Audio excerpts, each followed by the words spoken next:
शिवलं होतं. मला वाटायचं मी करू शकते ते.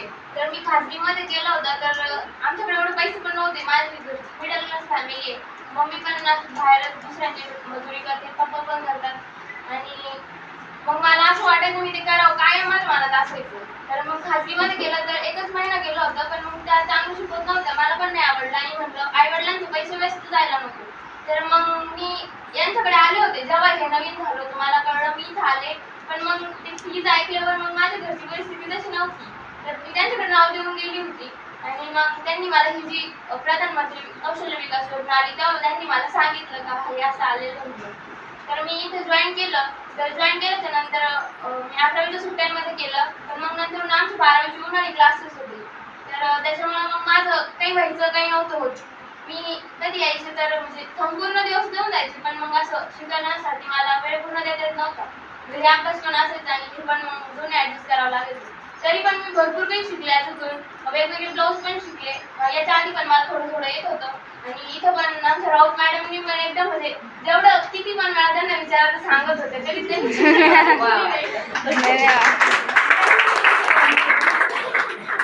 त्यांनी मला एकदम चांगलं समजून सांगितलं. त्याच्यानंतर मी थोडेच दिवस केलं. आता माझं 12वी कॉलेज चालू झाल्यानंतर मी मध्ये सोडून दिलं होतं. नंतर मी मग फक्त थांबून जायचे, अभ्यास करायचे घरी.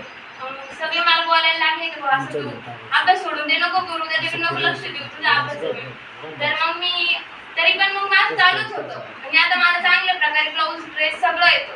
तर मी आता माझ्या नावाचं सेविंग खातं खोलायचं आपलं यशवंत सरकारी बँकमध्ये. तर माझी कमीत कमी आत्ता म्हणजे मी आत्ता वटसावित्री बनवत होते तेव्हा पण आणि याच्या आधी पण शिवत होते. माझ्या आजीच्या गावाकडचे पण मी घेते ब्लाऊज ड्रेस. माझ्या आजी स्वतः आणून देते मला. बाकी इकडं वेगवेगळीकडचे सगळ्यांना सांगते मी, जिथं जाईल तिथं त्यांना सांगते की तुमच्याकडे असेल कस्टमर तर मला सांगा.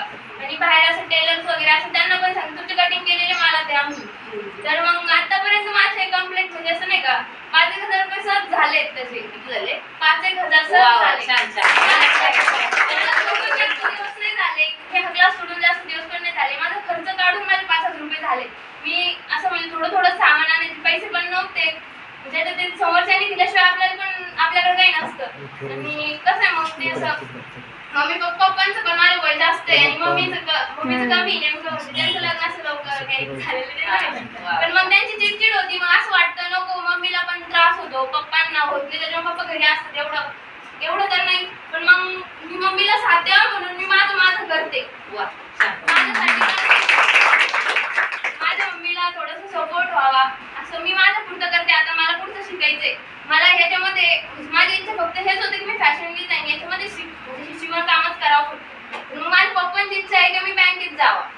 मग त्याच्यासाठी मी आता हे शिक्षण करते. मग या शिक्षणासाठी पुढे लागणारा खर्च मी माझं सेविंग खातं खोलून त्याच्यामध्ये करते. एवढं बोलता. आणि ह्या मॅडमनी पण मला खूप सपोर्ट केलाय. सगळ्यांचा सपोर्ट केला. आता बॅनर बनवले. त्या बॅनरवर पण मी असं म्हणजे कोपऱ्यामध्ये टाकले. आणि